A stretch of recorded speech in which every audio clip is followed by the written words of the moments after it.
Previously on the Jordan Taylor Show. So Sarah and I, trying to be good neighbors, we say that we'll take Tiamo into our house. But one day Sarah comes back upstairs and she's like, she's gone. She's literally gone. I cannot find this cat. There is a gap between the ceiling and the wall. I'm looking for those big glowing eyes. Boom, baby. So all seems well and good, but the problem is I can't get to her and I can't talk her down. She hasn't eaten or drank in 2.5 days at this point. Third day now. My neighbor comes over after work, tries to talk her down some more. She finally comes, cat in hand. I put a bunch of stuff in front of these closet doors. She moved the vacuum cleaner. She's back up in the ceiling. So that's where Tiamo is right now. In the ceiling, probably peeing. How's your week going?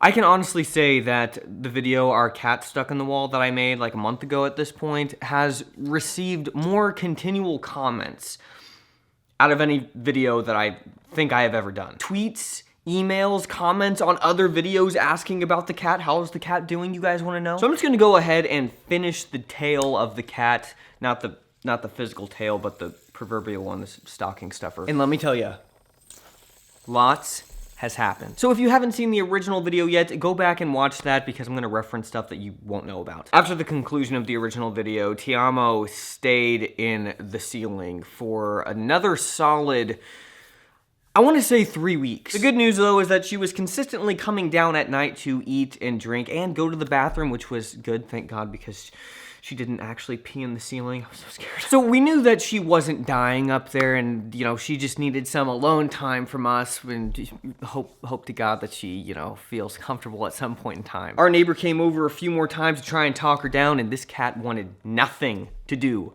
with the situation. She was done, checked out. So me and Sarah devised a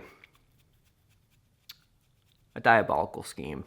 It was really genius, actually. So for a little context, there are 2 holes in the wall, one low and one high. We didn't really know which one she was coming out of and going into to get up there. We also had a stepladder shoved into the closet so that we could get up there and, try and talk the cat down out of the top hole. So that is the setting. Again, we didn't know how she was kind of coming in and out. So one night I got home alone.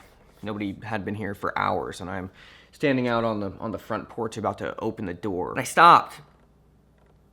And I had a plan. I'm gonna open this door as fast as possible, run in, and be silent. And I want to see if I can hear her go back into the wall. So I open the door as hard as possible, run in and stop. And what do I hear? I just hear scrambling, trying to get back into the ceiling. But the thing that I noticed was that it was like a definite running into the bottom hole, and it sounded like she hit full force onto the wall and then shot up the wall and went into the ceiling. So it sounded like she went into the bottom hole and it was just dead silent for like the rest of the night. Oh, it's not funny, it's sad. So I told Sarah this and she said, yeah, that she thought that Tiamo could only go in through the bottom and couldn't really jump back up to the top. So with that information, I devised a plan. I wanted to make sure that Tiamo actually did come out of the top hole at night to do whatever she does. So with that in mind, I grabbed the stepladder and I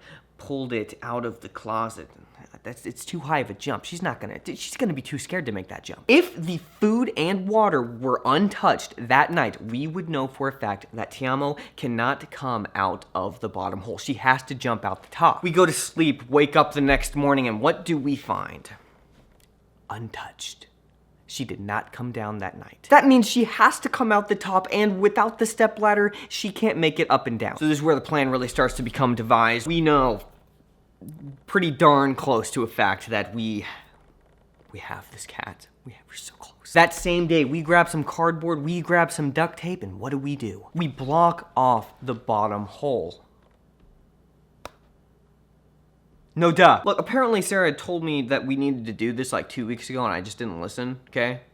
Sounds plausible. But the thing was, to make sure that she can still get down out of the top hole, I had to slide the stepping stool back into the closet. So the problem naturally being that maybe out of desperation, she could indeed get on top of the stepladder and jump back up into the top hole, totally negating our little cute little, but you're not, you're not gonna outsmart me, not this time, no. I grabbed that duct tape, strip after strip after strip.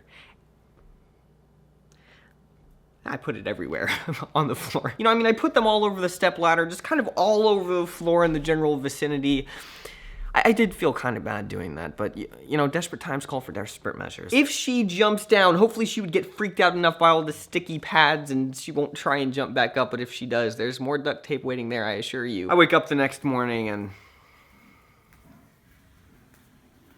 it appears that we have a visitor. The question though is, has she somehow made it back into the ceiling? I look around and go to her typical spots, you know, underneath the vanity and the shelf and hot water heater. Hot. There you are. There you are right there. Thank you, God. Thank you, God. Thank you. She'll be okay. Good girl. Wow, after all this time. Good girl. We have caught this creature.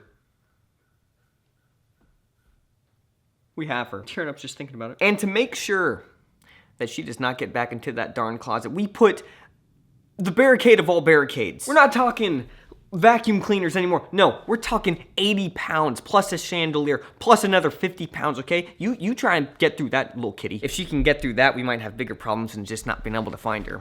She might be able to kill us. So here is Tiamo, the prized possession, the reason we can't even see her. The cat herself, the one you guys have been asking about for weeks and weeks and weeks. Now she's here, and now she hears heavy barking outside, so this is not going to end well. The good news, though, is that over the past couple days, we've actually had like a lot of really good interactions with her, like on the hot water heater, granted, but like she's letting us pet her, and she like comes up to us on the hot water heater and rubs on us, and like even like licking us out of our hands. So yeah, that's great progress. But she's not always hiding. Yeah, but I mean, as you can see, when she comes upstairs, it's still mortified. She doesn't really like us picking her up or anything. So that's the conclusion of the story. There might be a part 3 if anything else terrible happens. Or if anything wonderful happens. No, it's only if anything terrible happens. We'll see you guys in the next video, and there she goes. Off she goes back downstairs where she loves. She loves it down there. Have a great rest of the day. Bye.